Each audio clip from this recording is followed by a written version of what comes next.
Man picks up a lost dog in pajamas before making a tough decision about its fate.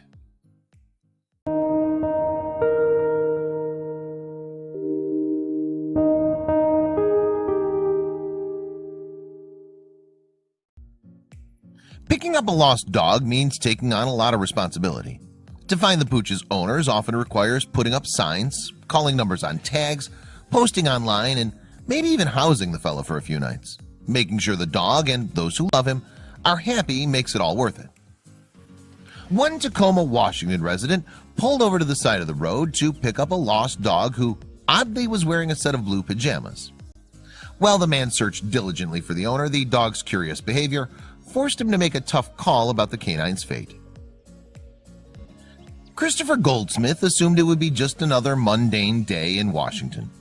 He hopped in his electric blue pickup truck in hopes of carrying on his merry way to work. His drive started out as any other. But the Army veteran and founder of High Ground Veterans was stopped in his tracks when he saw a small animal scamper past his vehicle. Oddly, the animal appeared to be wearing clothes. It was a sight that bewildered him. Chris pulled over and slammed his truck into park, his eyes not leaving what turned out to be a disoriented little dog in powder blue PJs. Upon approaching the pup, it was clear the furball was nervous, but nevertheless interested in Chris's help. A confused Chris picked up the pooch, who turned out to be a docile angel, and brought him to the safety of his truck.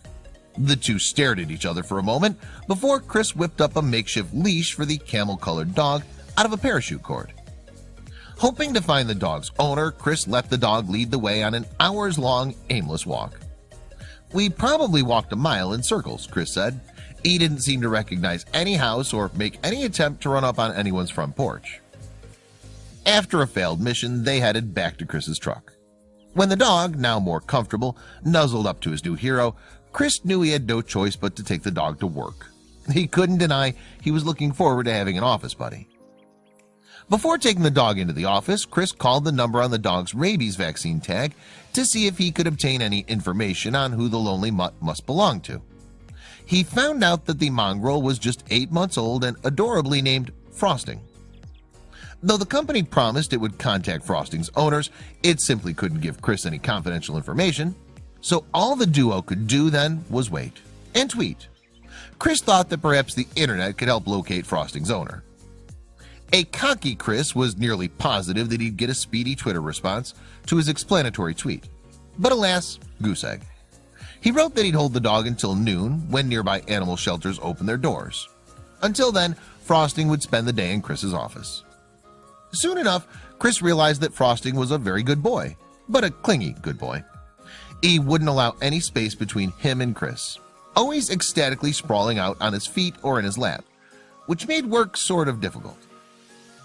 "I tried to use my standing desk and he would stand up and put his paws on me," Chris said of his new buddy.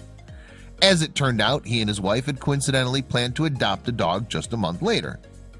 "We were looking for a small dog, a dachshund, who would be easy to travel with," Chris said.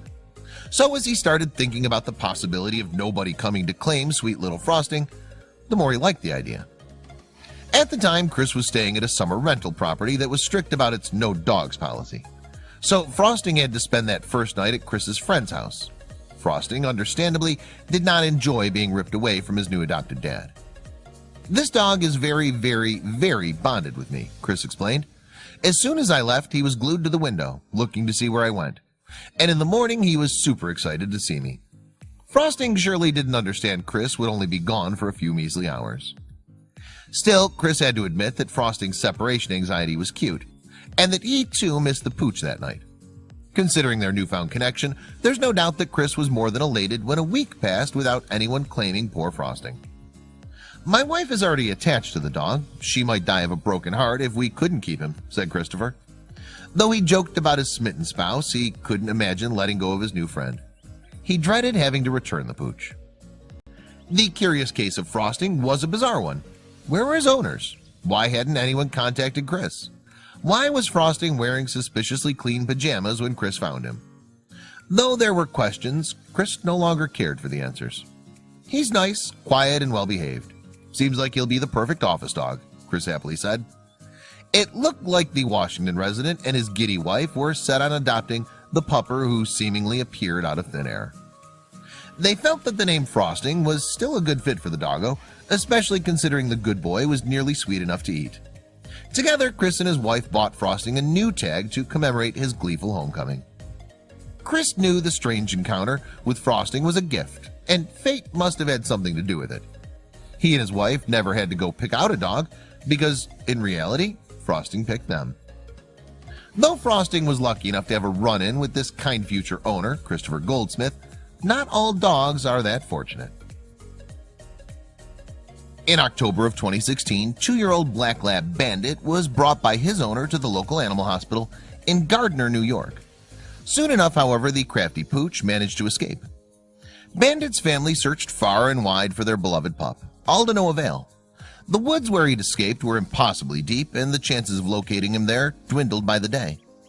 Bandit's family couldn't stand the thought of him being lost in the woods all alone, and without any previously learned survival skills, managing to live from day to day would be far from easy for the young dog. As the months dragged on, a few pedestrians mentioned seeing a lone black dog wandering in the woods, but no one was ever able to track him down or find out if he was okay. That all changed, however, in March of 2018. A concerned motorist spotted a dog that looked an awful lot like Bandit and managed to get close enough to see if he was still wearing his tags. Clearly, the stray needed help, whoever it was, so the person called Nicole Asher of Buddha Dog Rescue and Recovery. After receiving the call, Nicole knew she had to act fast, especially since she figured the dog was going to retreat back into the woods. "We went up and set a trap and surveillance camera in the woods immediately," she explained of her plan. "When I heard he was wearing a collar, I couldn't wait to find out who he really was and where he came from. I was hopeful we could reunite him with his family," Nicole added. Would she be able to find Bandit? With the help of her DIY surveillance system, Nicole managed to track the pup for the next few days. She even brought a variety of toys, bones, and food for him to eat. Still, he didn't fall for her trap. Growing frustrated with the lack of success in capturing the dog, Nicole decided to place a fenced enclosure in the woods, put treats in it, and wait for him to waltz inside. Would her crazy plan actually work? At first, the dog seemed a bit put off by the appearance of the new trap. He was very skittish, so everything new we'd introduced to his area would spook him, Nicole remembered. Thankfully, that was about to change. After about 5 days, the stray finally seemed to be comfortable with the enclosure. Slowly but surely, he began inching his way through the doorway, though never fully entering it. Watching his antics on video were a constant source of amusement, Nicole recalled. He'd chase the critters away from his enclosure, play with toys that we left for him, and do his little playful dance in front of the enclosure. Whenever any other animals showed an interest in his food, the pup was quick to scare them off. He'd stand there barking with his chest puffed out and tail high. He was always so proud that he chased them off. You could tell he was such a character, Nicole said. As March was drawing to a close, Nicole began to fear that the dog would never enter the enclosure completely. Then, just when hope was nearly lost, he decided to walk right inside. Her plan had worked. At that, Nicole rushed into the woods as quickly as possible. She was incredibly anxious to meet him in person for the first time. When she arrived, she took one look at his collar and called his owners to let them know she'd found him. Lo and behold, it was Bandit. Unfortunately, Bandit's family claimed they were no longer able to take care of him. Their lifestyle had changed and they just couldn't take him, Nicole mentioned. They surrendered him to us right away. Apparently, this wasn't the first time he'd ran away for a long period of time either. Bandit was taken in by a partner of Nicole's rescue called Ramapo Bergen Animal Refuge in Oakland, New Jersey. Aside from a tick-borne illness, the veterinarian there was shocked to find that he didn't appear to be underweight or malnourished at all. In fact, he was a totally healthy weight, something they attributed to him choosing to live in a section of the woods where hunters often left scraps of meat. Still, everything wasn't perfect, as Bandit remained very skittish. Despite his being uncomfortable around humans, the veterinarians still had high hopes that Bandit would start to warm up to them, especially since Nicole mentioned how playful he'd been in the woods. "You can tell that he's a silly, lovable boy on the inside," Nicole explained. "His story's amazing, and I think he's given a ton of people hope who have lost dogs out there. They're very resilient and smarter than we give them credit for."